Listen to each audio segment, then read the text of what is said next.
lepotan Dondolan i slonica Mica venčali se jednog dana ispod krošnji od banana.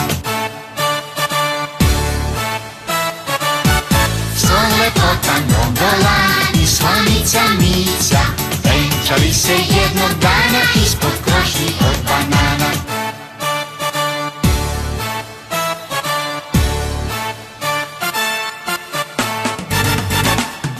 To je bila ljubav stara, ometana od šumara i ostalih iz prašume, poprilične brojne sume. Venčanje je prošlo srećno, izvedeno vrlo spretno u prisustvu šumskih vlasti i zvanica od počasti. Slon lepotan Dondolan i slonica Mica venčali se jednog dana ispod krošnji od banana. Lepotan Dondolan i slonica Mica venčali se jednog dana ispod krošnji od banana.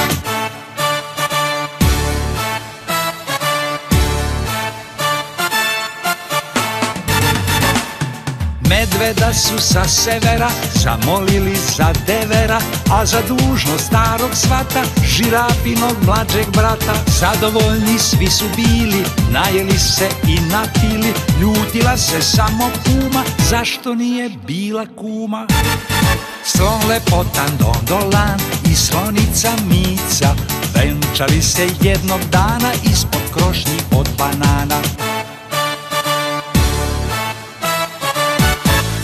Lepotan Dondolan i slonica Mica venčali se jednog dana ispod